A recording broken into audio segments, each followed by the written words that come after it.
오늘 메시지는 징계에 대한 메시지입니다. 징계. 영어로 디스플린이라고 되어 있고요.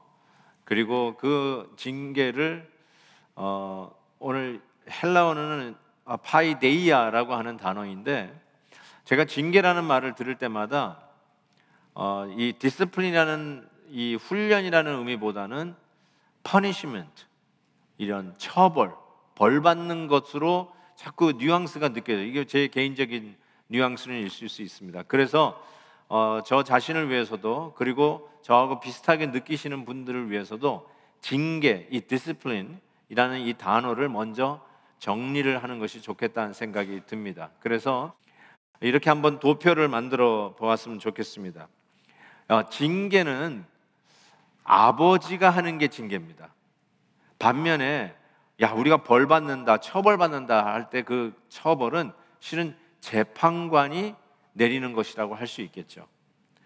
그런 의미에서 징계는 사랑하는 아버지가 우리에게 주는 것이 징계인 반면에, 처벌은 우리가 지은 죄에 대한 진노로 재판관이 우리에게 그 벌을 준다라고 이야기할 수 있겠습니다.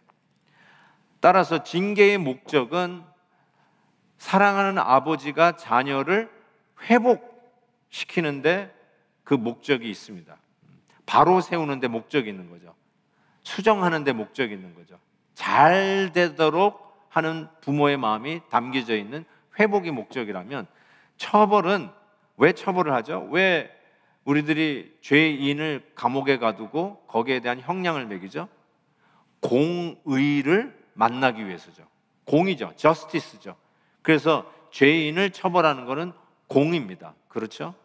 이거는 아주 정확하게, 그래서 사법부가 바로 서 있어야 되는 것이죠. 그럼에도 불구하고 이 징계는 그러면 왜 공의라고 이야기할 수 없냐면, 실은 우리가 때로는 징계를 받을 때 자꾸 벌 받는다라고 이야기하는 경우가 의외로 많습니다. 도대체 내가 왜 이 벌을 받을까? 어려울 때마다. 그런데 실은 그게 우리 성도들에게는 맞는 말이 아니에요. 왜냐하면 죄에 대한, 내가 지은 죄에 대한 벌은 그리스도 예수께서 그 죄값을 십자가에서 치르셨어요. 예수님이 우리의 공의를 만족시키신 분이지 내가 내 지은 죄에 대한 공의를 만족시킬 수 없습니다. 그래서 우리가 받는 징계는 공의를 만나기 위한 것이 아니라, 이미 공의는, 내 죄에 대한 벌은 예수 그리스도께서 십자가에서 완벽하게 받으신 거죠. 처벌은 그런 의미에서 내가 벌 받는다라고 만약에 혹시 그런 생각을 갖는다면, 내가 지은 죄의 벌을 내가 스스로 받는 거죠. 그러나 내가 지은 죄에 대한 벌을 그대로 받고 살아갈 자가 이 세상에는 없죠. 그런 의미에서 죄값을 내가 치른다 그럴 때는 그게 공의로서 재판관이 내가 그 고난을 겪으면 되죠. 근데 우리 하나님의 백성들은 내 죄값을 그리스도께서 공의를 충분히 만족시키시며 대신 받으셨고, 그렇기에 우리가 지금 당하고 있는 징계, 그것이 어떤 형태로 우리에게 오든지 간에 그것은 하나님 아버지가 사랑의 마음으로 우리를 세우시고 회복시키고 자라고 성숙하게 하시기 위해서 하시는 하나님의 거룩한 행위다, 이렇게 정의를 하고 들어갔으면 좋겠습니다. 그래서 징계라고 할 때 자꾸 이렇게 처벌이 이미지가 떠오르는 저같이 분들은 디스플린, 훈련, 이 단어를 떠올리는 것이 더 좋을 것 같습니다. 자, 그렇다면 왜 우리는 징계, 이 훈련을 받는 것인가? 하나님의 백성들 왜 이 징계를, 훈련을 받아야만 하는가를 히브리서 설교자가 오늘 본문에서 세 가지로 전해주고 있습니다. 첫 번째, 그 징계의 필요성은 친자 확인이다, 이렇게 말씀드릴 수 있습니다. 7절 보면, 너희가 참음은 징계를 받기 위함이라 하나님이 아들과 같이 너희를 대우하시나니 어찌 아버지가 징계하지 않는 아들이 있으리요. 징계는 다 받는 것이오늘 너희에게 없으면 사생자요 친아들이 아니니라. 징계를 통해서 우리가 사생자가 아니라 하나님의 친아들, 진짜 아들, 딸들이 계시면 진짜 딸인 것을 알게 된다는 거예요. 가끔 이게 출생의 비밀을 가진 드라마들, 한국 드라마들 보면 내 친자인지를 확인하기 위해서 DNA 검사하잖아요. 그래서 뭐 99.8% 친자 확인 뭐 이런 것들이 있는데, 하나님께서 우리가 하나님의 자녀인가 하나님의 친자인가를 확인하는 방법이 징계, 디스플린, 이 훈련이라는 것입니다. 음악회에 우리가 가족이 갔다고 한번 상상을 해봅시다. 요즘 음악회도 지금 코로나 때문에 열지 못해서 음악회 자주 가시는 분들은 그것도 답답한 것 중에 하나가 되겠죠. 근데 음악회에 가서 이렇게 멋진 공연을 보고 있는데 우리 아들이 철없이 막 놀고 장난치고 막 웃고 막 돌아다니고 그런다고 가정을 해봅시다. 그렇다면 부모가 되면은 아마 틀림없이 경고를 주고 주의를 주고 그러지 말라라고 할 겁니다. 그래도 말을 안 들으면 어떻게 하죠?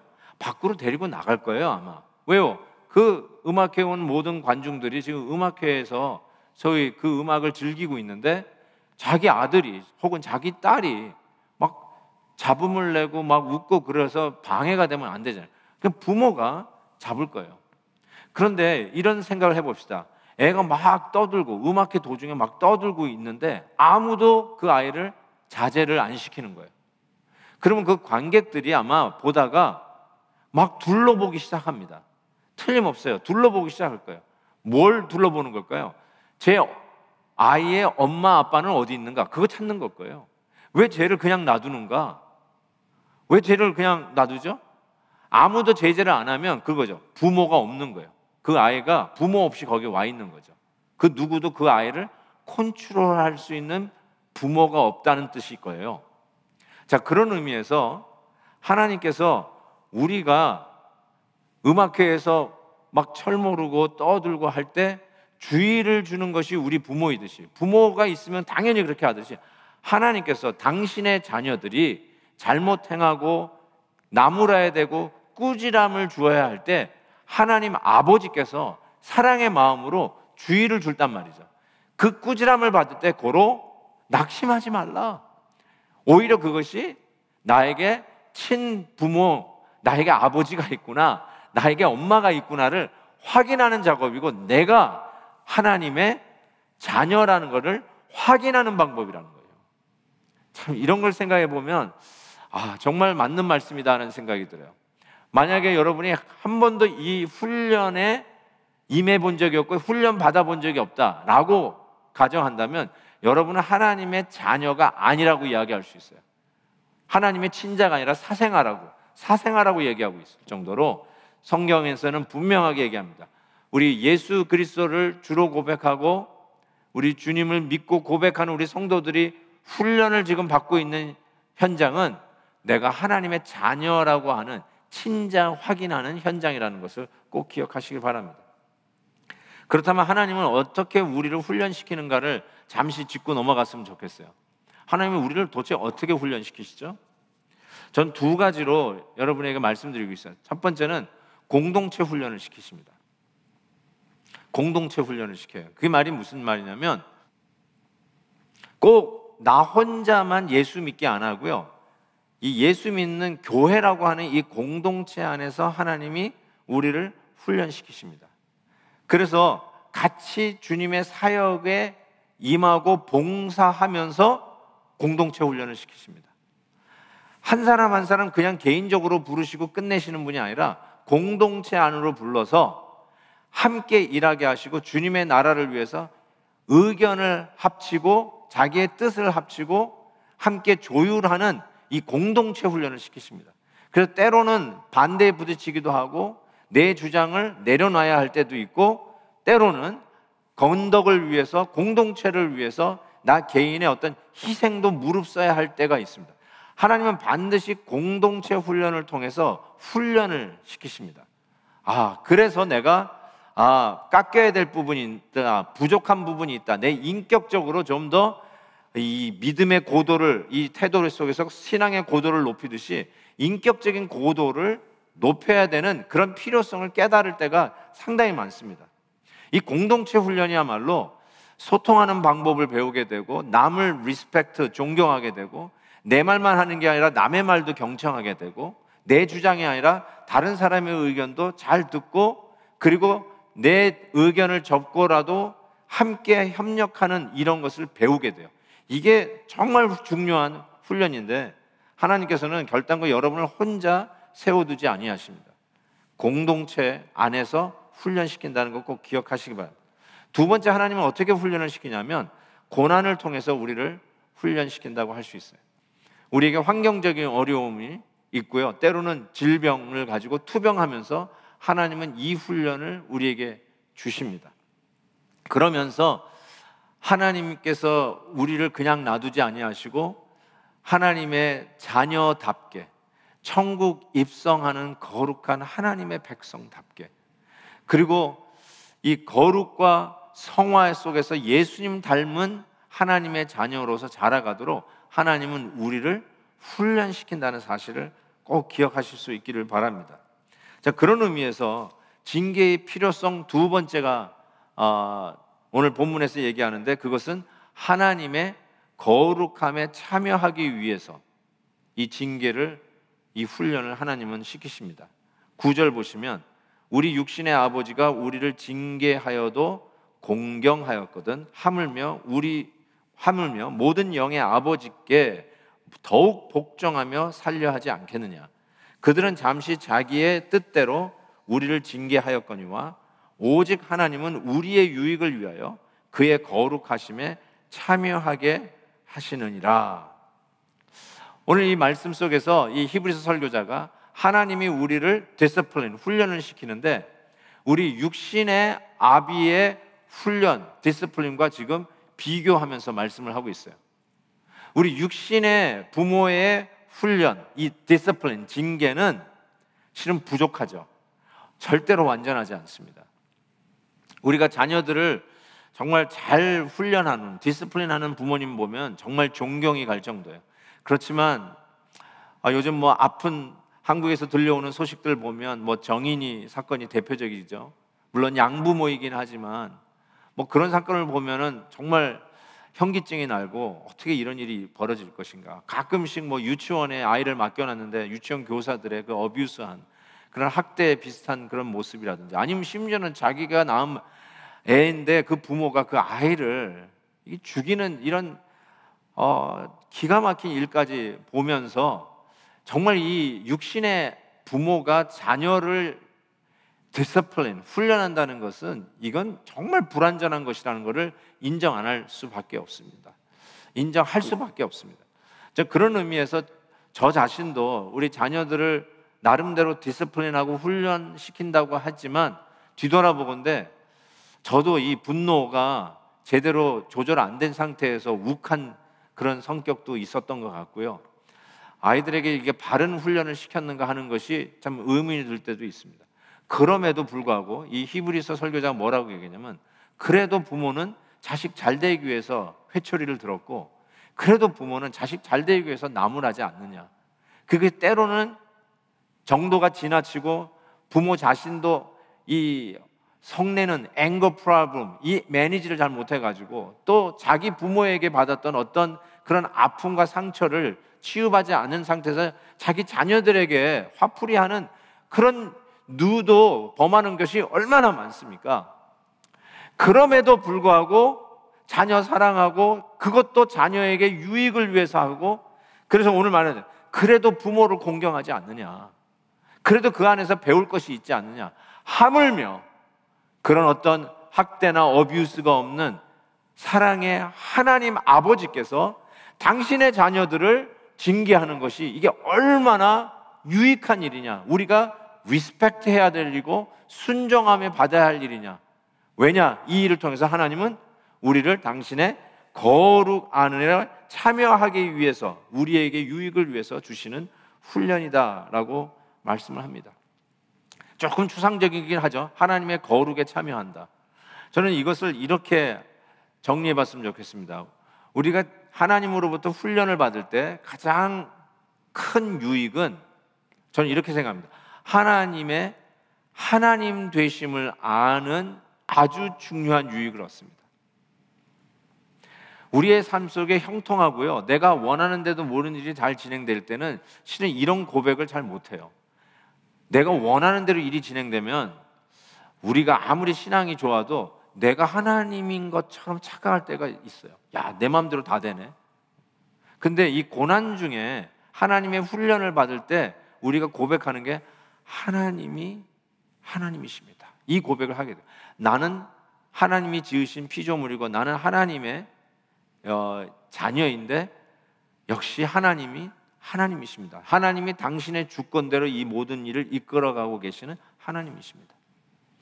욥의 예를 한번 생각해 보죠. 욥이야말로 아마 지구상에서 살았던 사람 중에 가장 큰 고난을 받았던 자가 아닌가 싶어요. 오늘 단어를 얘기한다면 하나님으로부터 가장 많은 징계를 받은 자라고 이야기할 수 있어요. 그러나 실은 욥은 당대의 의인이라고 하는 별명을 얻었어요. 뭐 이렇게 못된 짓 하다가 두들겨 맞고, 우리식으로 두들겨 맞고 돌아온 그런 탕자가 아니라 당대의 의인이었고요, 하나님 앞에 예배 드리는 거 빠뜨린 적이 없고 하나님 앞에 나아가는 일에 있어서 성실했던 자가 욥이었어요. 그러나 그의 10자녀를 그는 한꺼번에 잃어버립니다. 하나를 잃어버려도 부모의 가슴에 묻는다고 하는데 10자녀를 잃어버렸어요. 거기에 자기의 평생 모은 재산을 하루아침에 강도 만나 잃어버립니다. 거기에 몸에 질병까지 얻었어요. 어떤 질병인지 모르지만 요즘식으로 얘기하면 저는 에이즈가 아닐까 이런 생각까지도 해봅니다. 그냥 벽돌로 자기의 몸을 긁어야 그 간지러움을 이겨낼 수 있을 정도로 정말 비참한데 거기에 끝까지 자기 옆을 지켜줘야 할 아내까지도 자기를 저주하고 버렸어요. 더 이상 어떤 고난을 우리가 이보다 심각한 고난을 기대할 수 있을지 모르겠어요. 그런데 욥이 이 하나님의 아주 심각한 징계, 훈련을 받는 중에 그가 고백한 말이 이것이었어요. 욥기 1장에 보면 내가 모태에서 알몸으로 나왔사온즉 또한 알몸이 그리로 돌아가올지라 주시니도 여호와시요 거두시니도 여호와시오니 여호와의 이름이 찬송을 받으실지이다 라고 얘기했어요.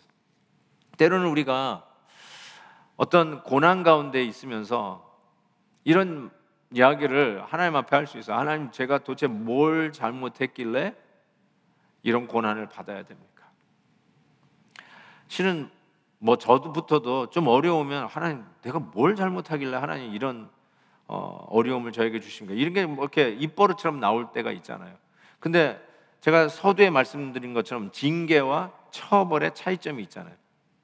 그러니까 내가 자꾸 얘기하는 게 처벌받는다고 생각해요. 내가 뭔 잘못해가지고 이 벌을 받느냐는 거죠. 근데 그것은 복음이 아니잖아요. 주님이 나의 죄를 향한 벌을 받으신 거 아니에요. 그게 십자가의 은혜 아니겠어요? 그 은혜 때문에 우리가 하루하루를 사는데 조금 어려우면 내가 뭘 잘못해서 이 벌을 받고 있냐라고 하는 이 말 자체가 복음에서 벗어난 생각이고 복음의 가치와 떨어진 가치죠. 잘못 생각하고 있는 거죠. 그래서 오히려 A.W. 아서 핑크는요 아주 기가 막힌 해석을 하셨어요. 우리가 고난을 당할 때 만약에 여러분의 말대로 내가 뭐 행한 잘못이 있어서 고난을 당하는 것이라면 그거는 정말 미미한 고난이다 이렇게 이야기를 하고 있어요. 그 이유가 이미 내가 받아야 할 고난을, 죄에 대한 응징을 예수 그리스도께서 다 받으시고 극심한 고난 속에 받으셨다는 것이죠. 내가 만약에 행한 대로 벌을 받는 것이 맞는 것이라면 우리는 지금 받는 이 고난이 벌이라고 이야기할 수 없을 정도로 미미한 것이다라고 이야기를 합니다. 그래서 제가 아서 핑크의 이 부분에 대한 주석을 이렇게 번역을 해봤어요. 잘 번역을 못했네요. 내가 닥친 시험이 더 심할 수 있습니다. 왜냐하면 내가 마땅히 받을 만큼 심하지 않기 때문입니다. 주님이 나를 위해 훨씬 심한 시험을 견디셨기 때문입니다 라고 아서 핑크는 바로 이 부분을 해석하고 있습니다.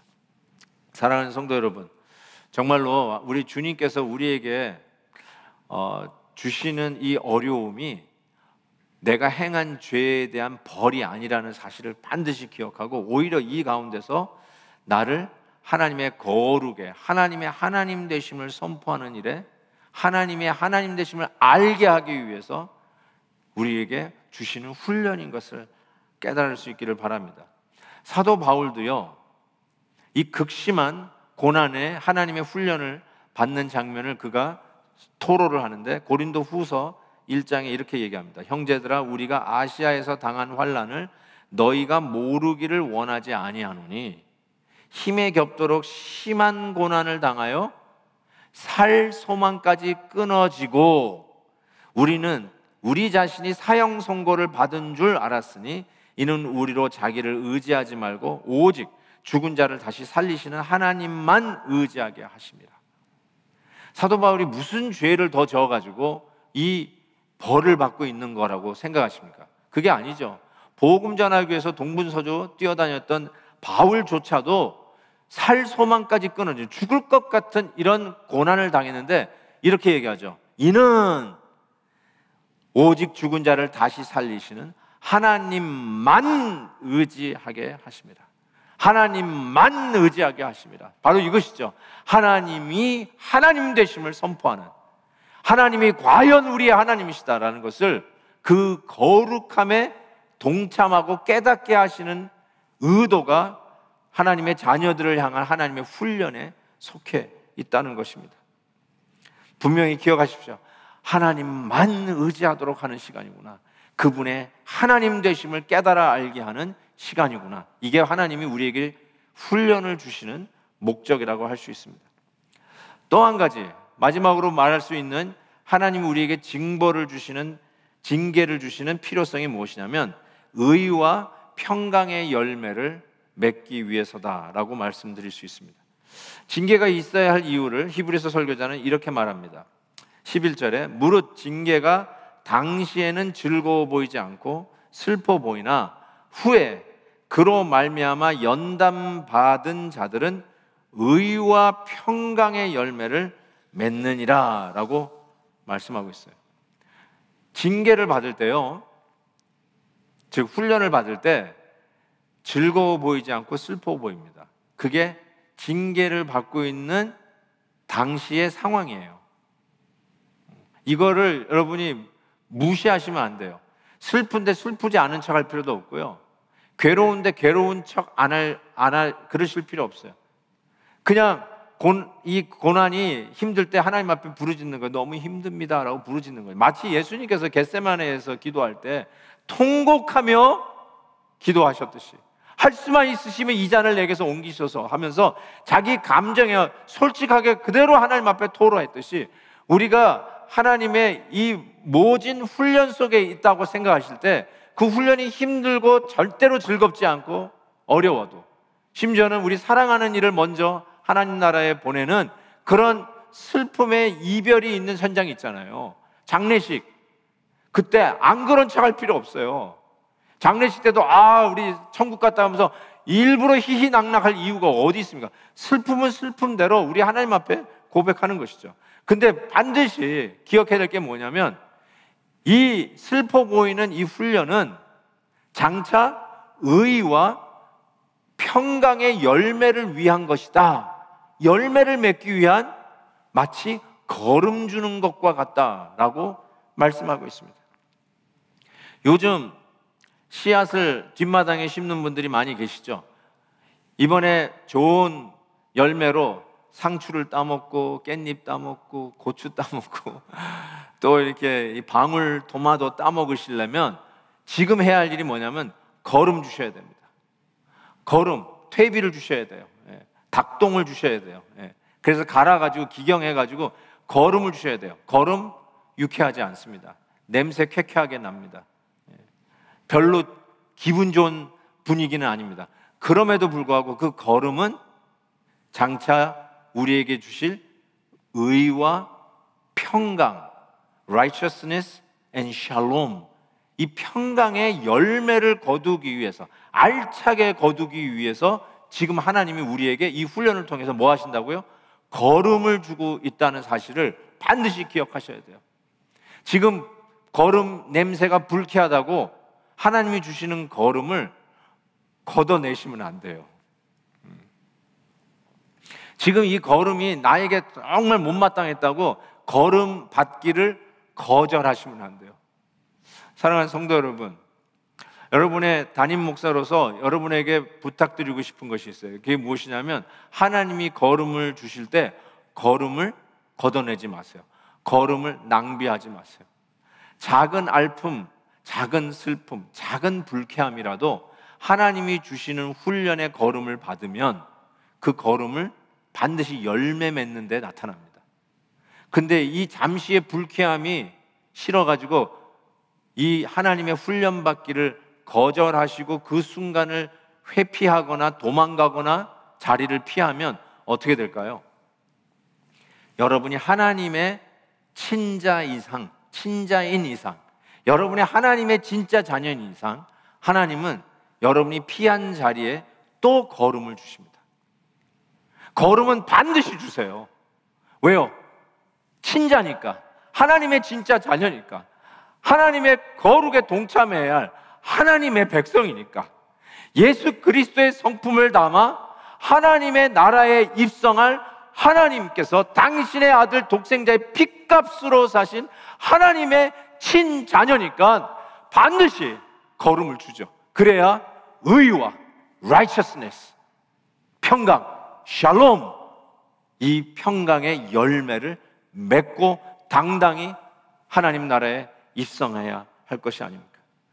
사랑하는 성도 여러분, 그래서 여러분이 하나님의 훈련을 받고 있을 때, 징계를 받고 있을 때, 그것이 공동체 안에서 내 의견과 부대끼면서 힘든 자존심의 싸움이든지, 혹은 환경적인 어려움과, 특별히 이 코로나 바이러스로 인해서 수많은 성도님들이 어렵고 힘든 가운데서 이 훈련의 과정을 통과하고 있는데, 남이 갖지 않은 아픔을 가지고 견뎌내고 있는 바로 그 디스플린, 징계의 과정을 지금 통과하고 있는데, 그때 낙심하지 마십시오. 하나님이 나한테 걸음을 부어주시는구나.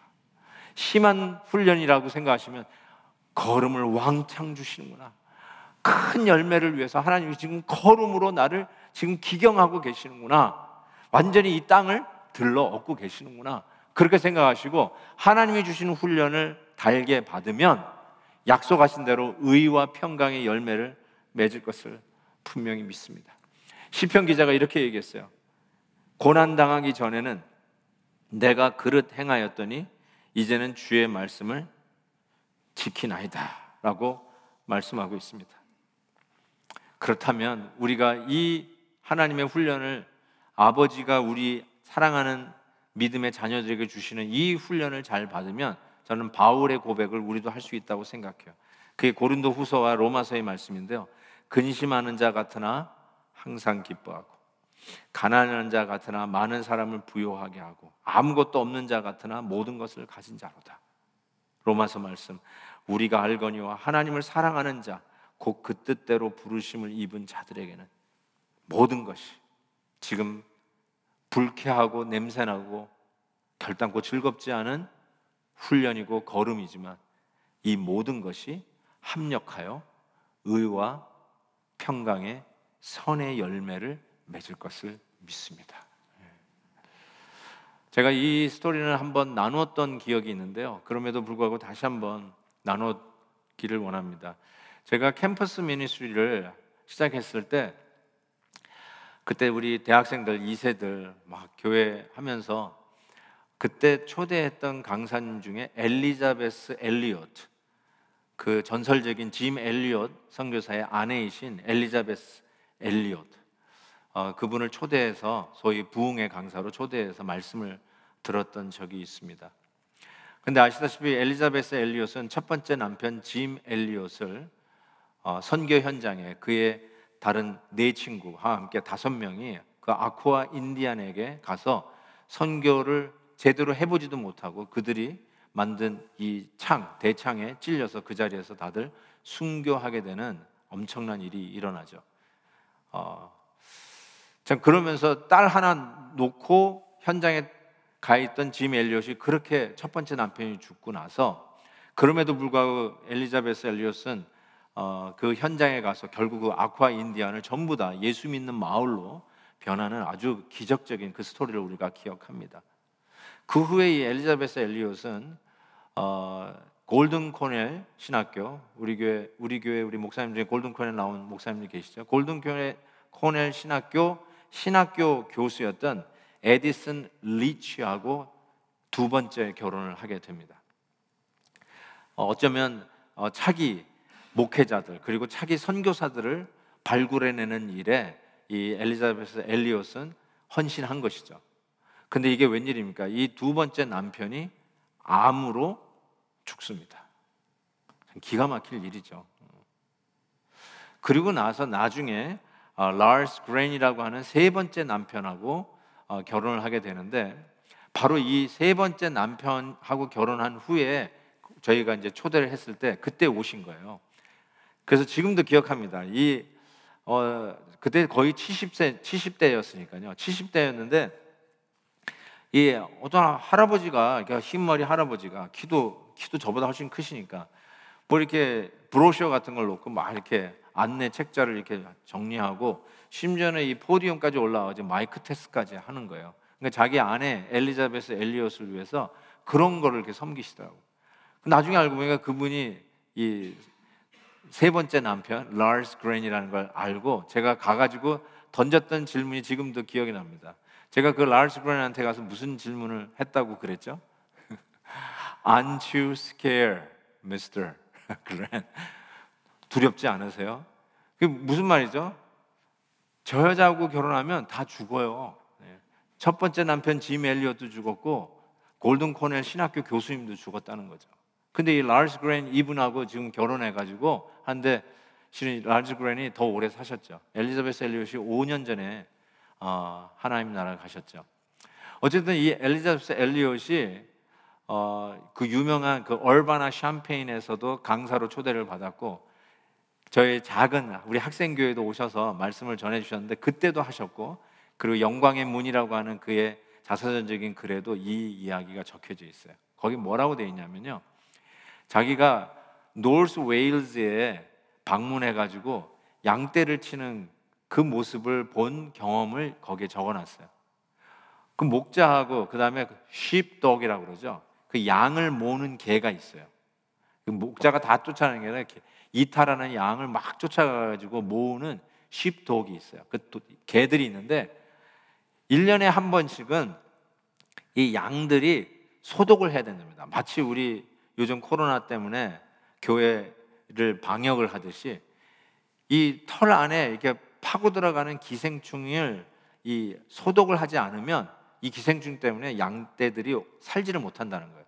그래서 정기적으로 이 엔티세프틱 탱크라고 이 소독 탱크 안에 집어넣어야 돼요. 그래서 그 안에서 목욕을 시키고 그 모든 기생충들을 죽이고 나와야 이 건강하게 양떼들이 자라갈 수 있다는 거죠. 그래서 그 일을 정기적으로 하게 되는데, 그때 이 막 짖고 으르렁대면서 이 개들이 그 한 곳으로 모은다는 거예요. 그래도 그것이 싫어가지고 빠져나오는 양들이 있대요. 그 양들을 목자가 가지고 있는 이 지팡이로 딱 걸어가지고 목을 채가지고 그냥 다시 그냥 이 엔티셉틱 탱크로 던진다는 거예요. 그걸 이렇게 보다가 이 엘리자베스 엘리엇이 자기 옆에 있던 그 목자의 아내에게 건넨 얘기를 합니다. 그러면서 이렇게, 저 양떼들이 지금 목자가 뭘 하려고 하는지 저 양떼들이 알까요? 라고 이 와이프한테 물으니까 이 목자의 아내 되시는 분이 그러대요. Not a single thing 하면서 아마 절대로 모를 거라고 얘기하는 거예요. 양떼들은 지금 왜 저 개들이 자기에게 짖고 있는지, 왜 저 목자는 자기의 목을 채가지고 다시 저기다 던져버리는지 절대로 알 수 없을 거라는 거예요.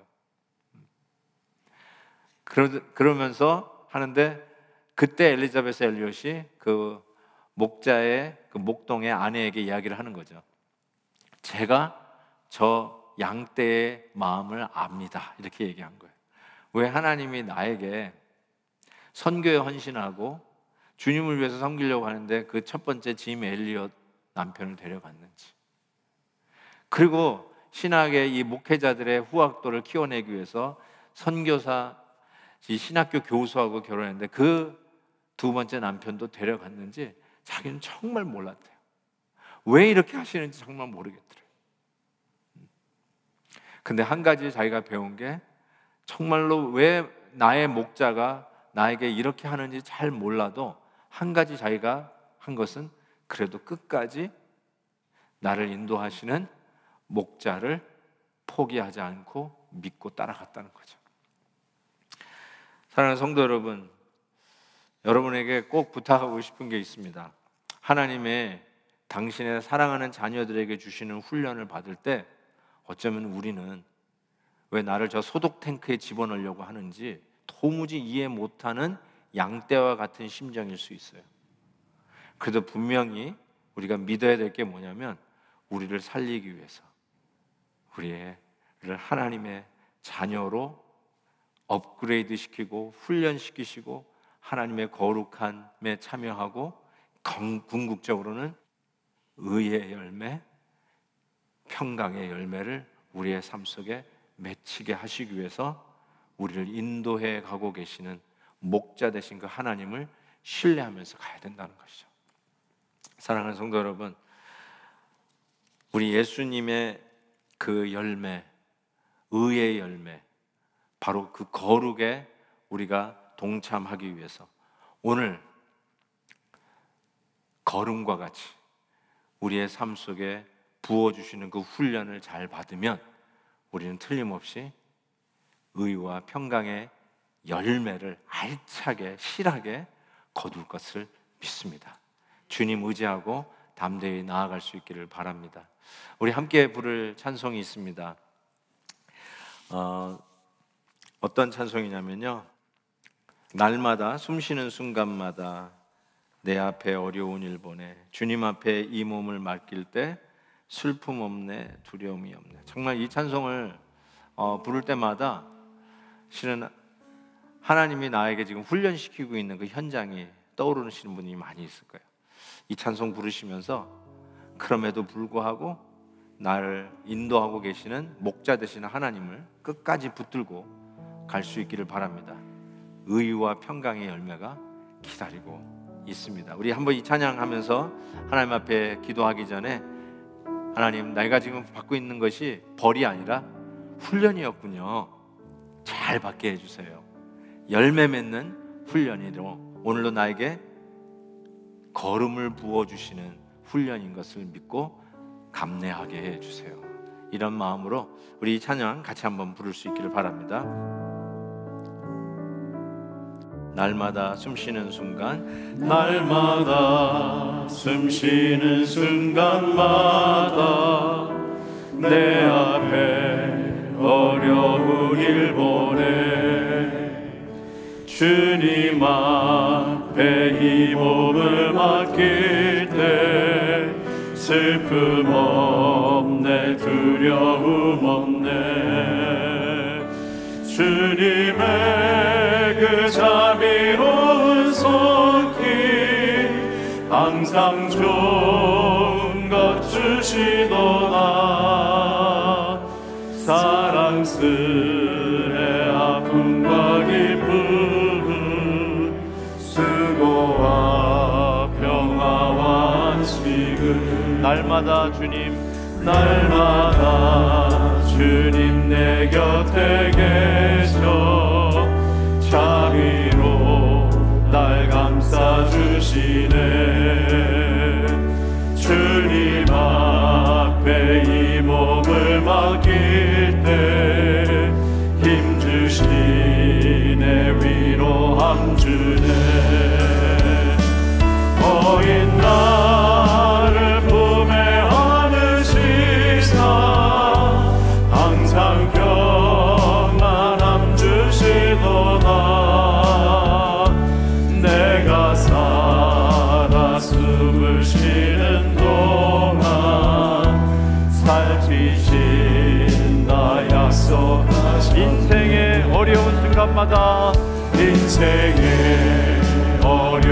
순간마다 주의 약속 생각해보네. 내 맘속에 믿음 잃지 않고